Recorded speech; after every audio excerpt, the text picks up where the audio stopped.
Et place à la folie maintenant sur France 3 Centre Val-de-Loire et le Facebook. Évidemment, merci de nous rejoindre pour le festival Terre du Son. Au sud de Tours, hein, nous sommes à Mont, au domaine de Candé, au cœur de la nature, avec maintenant donc les Knives New Beaters. Merci d'être avec nous, Martin et David. On salue aussi Robélix, hein, qui n'est pas présent maintenant. Alors, à la folie, c'est le nom de votre troisième album qui vient juste de sortir hein, ce lundi. Un album qui, semblerait-il, soit né... l'année dernière. Ce lundi, voilà.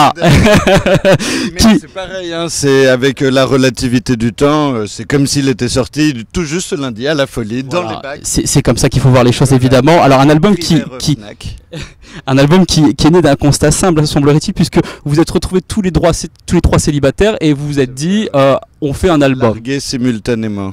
Et du coup... on s'est fédéré. Et bah du coup oui, on s'est dit qu'est-ce qui nous reste, bah la musique, et donc on s'est fédéré autour de la musique. Je t'ai emprunté le mot fédéré, tu m'en veux pas, mais c'est vrai qu'il convient tout à fait. J'aime quand tu es fédérateur, et c'est vrai, et même on n'était même plus vraiment avec notre label aussi, donc tu vois c'était un quadruple, enfin pas vraiment largage, mais bon tu vois on s'est retrouvés face à nous-mêmes. C'était votre folie, hein, cet album. Qu'est-ce que ça représente pour vous finalement la folie au quotidien?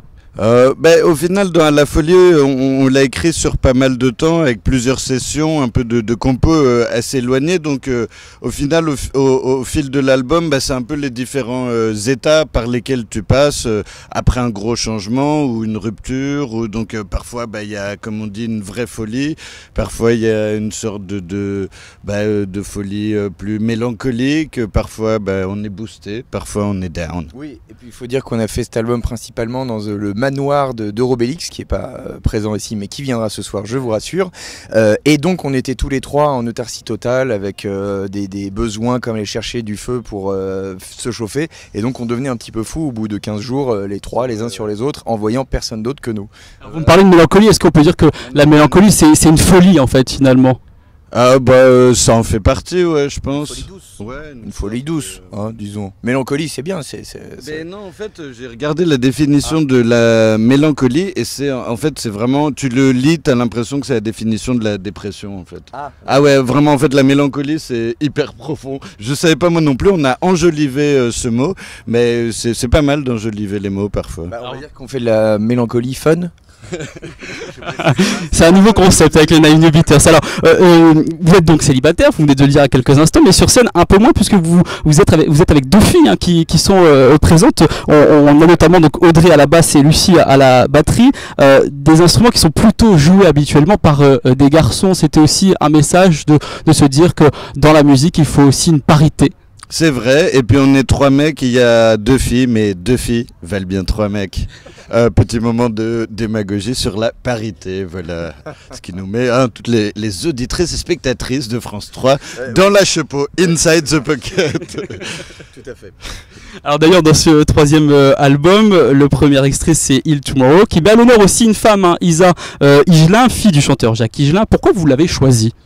C'est une vieille connaissance en fait, elle n'est pas vieille mais ça fait très longtemps qu'on est potes avec elle via notre tourneur Joran qu'on salue et on fait plusieurs collaborations, hein, Martine Bang Bang qu'on avait joué avec elle à la Cigale ou au Trianon, je ne me souviens plus exactement, et on avait fait un morceau sur une sorte de mixtape album entre deux albums qui s'appelait The Guest List et on avait fait ce titre Il Tomorrow. Et ce titre a été tourné avec une technique bien particulière à 360 degrés. Voilà le clip. Qu'est-ce que ça apporte finalement ce tournage à 360 degrés? Du fun, hein, j'ai envie de dire, parce que je sais pas si vous avez déjà vu des clips à 360 degrés, mais souvent, en toute objectivité, on peut considérer qu'ils sont un peu chiants.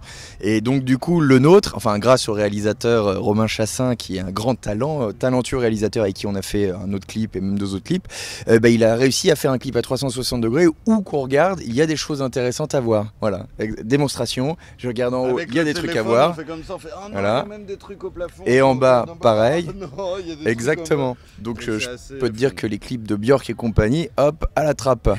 Vous êtes allé encore plus loin avec le dernier clip World Earth, donc avec une proposition artistique qui est assez originale puisqu'on a sur internet, sur le site internet que je vais citer, worldearth-lefilm.com, ce clip devient interactif. On peut choisir finalement la fin de ce clip et de cette histoire. Et en fait, il est même interactif sur YouTube. C'est même pas que la fin qu'on peut choisir, c'est tout le déroulé, c'est-à-dire à chaque moment de la vie. Il y a 27 histoires différentes. Il y a 47 scénarios possibles. Et on peut se mettre dans votre peau.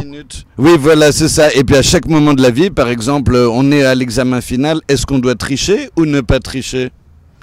Enfin, il y a plein d'autres moments de la vie, on doit... Oui, voilà. Premier embranchement. Voilà. Tout dépend de sa conscience en fait, voilà. Alors vous êtes trois avec trois personnalités différentes, on le voit là, et des goûts musicaux différents aussi. Comment vous faites pour vous entendre ? On se tape dessus et puis à la fin ça... debout à gagner et puis voilà. Et il impose son style. Non, on essaye de faire comme les mixologistes un cocktail équilibré entre nos différentes cultures musicales qui sont assez marquées mais qu'on essaye de réunir du mieux qu'on peut. Et de garder un bon goût, un peps et que ça ait même une jolie couleur, c'est ça. Voilà, et ça c'est aussi un cocktail, c'est à la fois gustatif et visuel. Et au final vous êtes toujours d'accord? Vous tombez toujours d'accord sur une création? En tout cas, c'est la façon de décider, c'est que on ne sort quelque chose, on valide quelque chose que si on est tous les trois d'accord. En tout cas, c'est ce qui s'est passé sur ce dernier album. Et quels sont les artistes qui vous influencent? Moi personnellement j'aime beaucoup les artistes avec beaucoup de guitare à l'intérieur. Ça peut aller de AC/DC à des trucs un petit peu plus on va dire extrêmes, mais ou alors de l'électronique, les Daft Punk par exemple, je pense que c'est une bonne inspiration. Et vous David? Moi je citerai quand même en maxi inspiration Queen quand même, parce que c'est déjà les morceaux j'adore, et scéniquement à chaque fois c'était complètement fou, ils ont tous des personnalités pareilles, et puis dans les clips ils innovaient pas mal, voilà, et puis ils étaient cool, ils se prenaient pas au sérieux, en même temps ils assuraient grave. Alors ce soir justement vous n'allez pas vous prendre au sérieux sur scène, mais vous allez assurer évidemment sans aucun doute. Ce festival Terre du Son, c'est la première fois en fait que vous y participez? C'est vrai, c'est la première fois qu'on y participe, il fait une chaleur hallucinante. Mais on est au cœur d'un espace vert très agréable. Je ne sais pas si vous avez vu le château du domaine de Candé, juste à l'entrée de ce festival, qui est un festival ambassadeur, on va dire, de la solidarité, du développement durable. Est-ce que ce sont des valeurs en fait dans lesquelles vous reconnaissez tous les deux?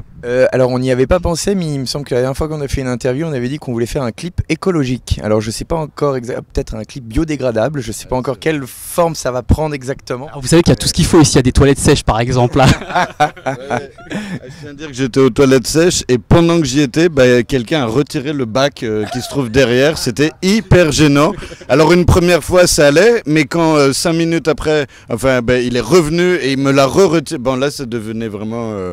humiliant. Bon, peut-être que ça va vous inspirer pour ce prochain clip en tout cas. Rapport au développement durable, c'est que d'une certaine manière, on a parlé de la genèse de l'album où on s'était fait larguer, donc on avait des sentiments et des sensations pas terribles, et on a recyclé ces sensations en bonnes sensations musicales. Bonne sensation musicale avant et après un concert aussi, parce que c'est ce que l'on a vu tout à l'heure, vous étiez en train de jouer là au frisbee, c'est votre manière de vous préparer, oui, je vous ai vu.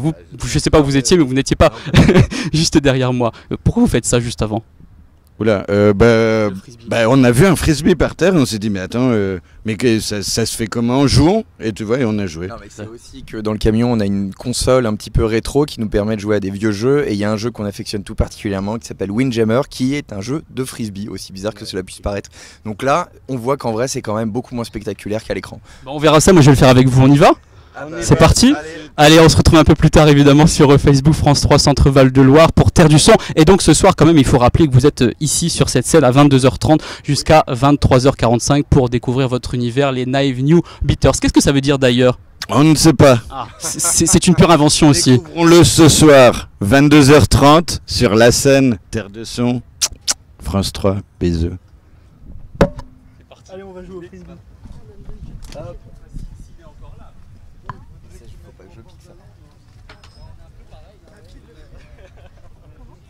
Ah, mais vous êtes en radio derrière. D'accord. Ah, mais il a disparu. Ah oui, le frisbee a disparu. On a perdu le frisbee.